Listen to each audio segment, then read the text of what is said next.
Greetings and good day, everyone. Doom Waves back here with another game discussion thing. Today we're talking about Splatterhouse for the Xbox 360. I believe this is also on the PS3. I really like this game. I just beat it about an hour ago. I'd say all in total it took me about 10 to 15 hours to beat, so it is a pretty short game. And it really only took me so long because I really suck. One thing I will say first off about this game is it gets hard fast. About 3/4 of the game are pretty so-so skill level. I played on the easiest mode, which is called Coward, whatever. I played through, played through the whole game on Coward mode, but it's pretty even keel for about 3/4 of the game, and then you get to phase 10, and phase 10, 11, and 12 will kick your ass if you're not ready for them. They kicked my ass. Yeah, they got really hard.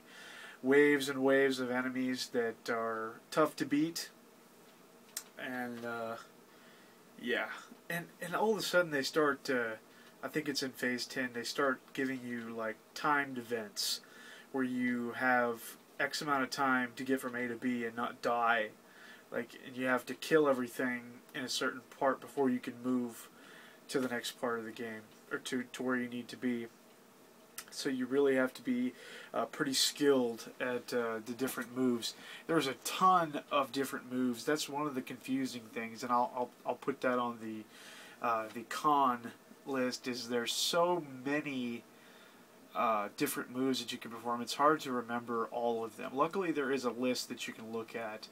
You press the back button on the Xbox 360 controller, and it shows you a list of the different moves that you have that you can do. And there's a lot of them are a combination. Like you hold two buttons at once, or it's very much like a fighter, fighting game almost. I felt like I was playing Street Fighter or Mortal Kombat at parts of it, because it's like I remember a combination of buttons to do a certain move.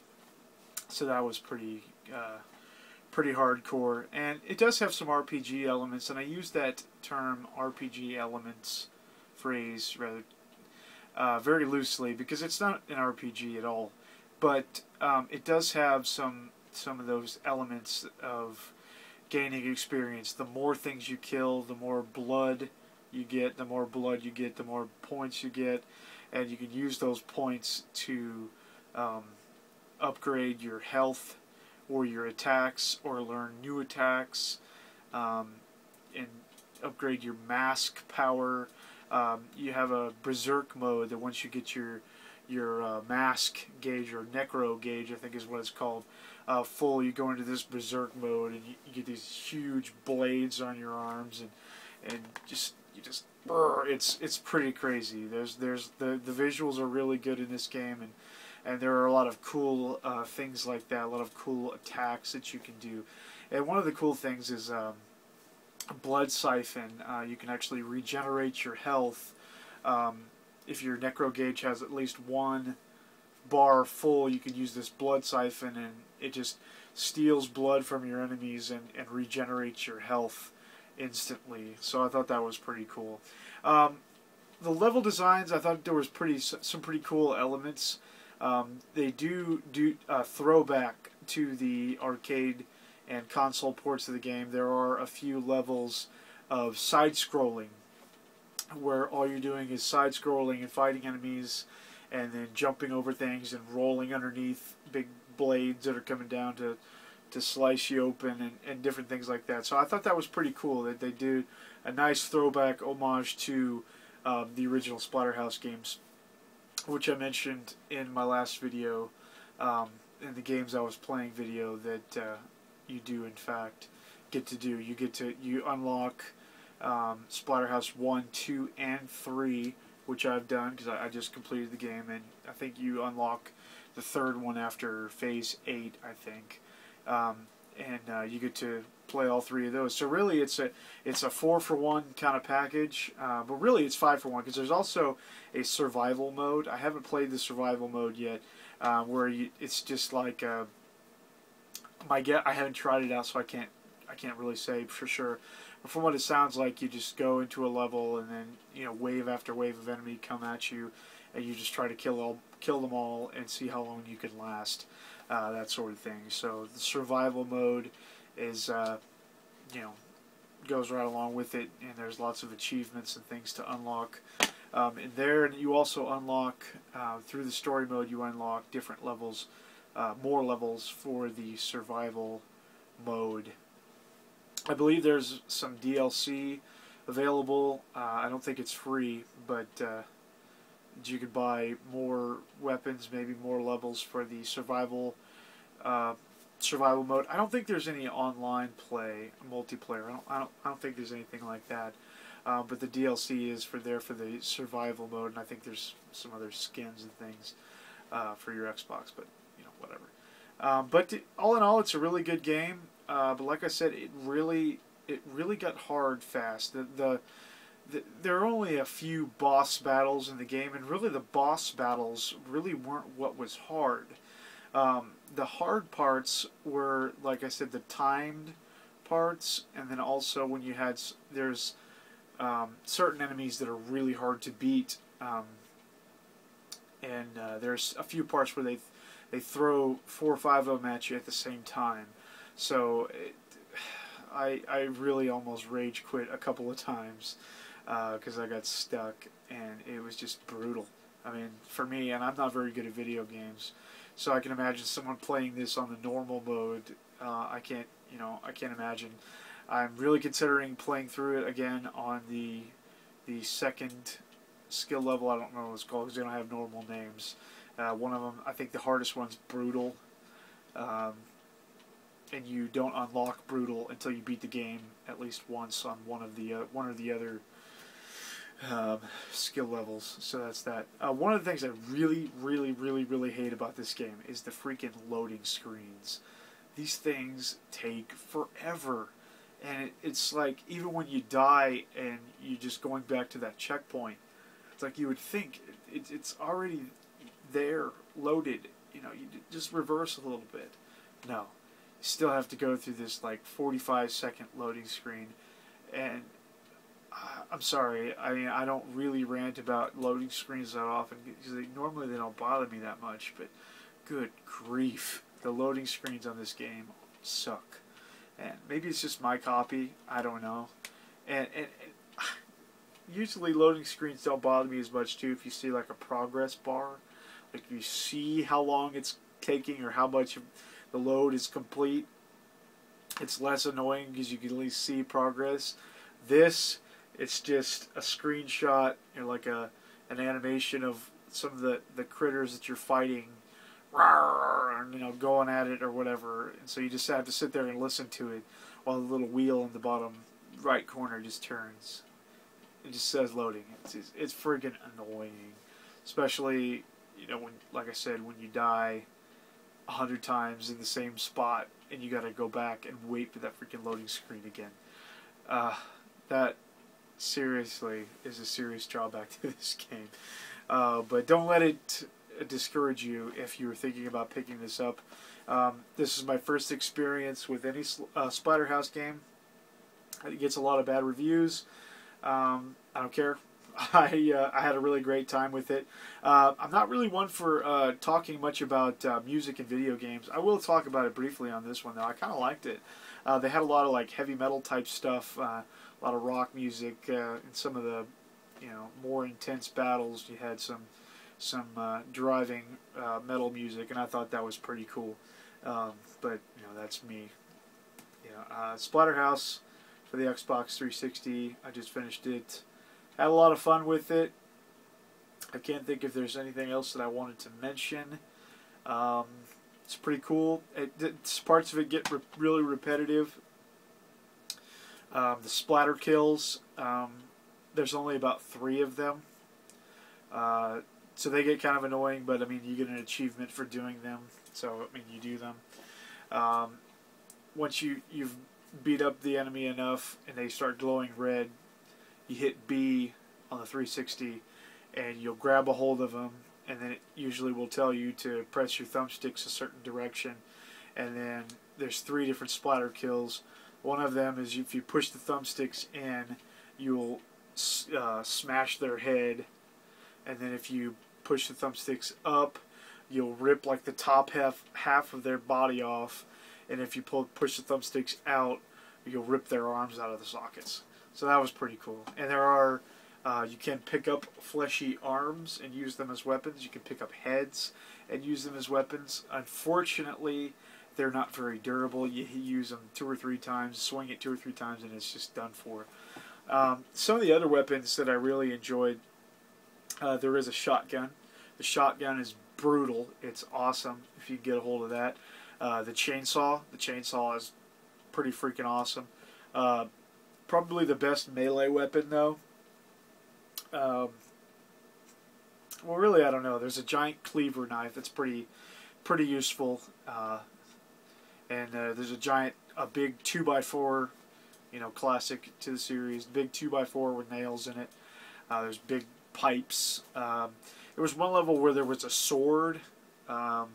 That was pretty useful, but the durability of it didn't last. And that's one of the things you can upgrade with the blood points. You can upgrade the durability of weapons. I didn't spend much time, or many points upgrading the weapons, because the weapons are so sparse. Other than the arms and heads, there's really not that many weapons. There's some levels where there's a lot, because some of the enemies have them, and then once you kill them, that weapon is there.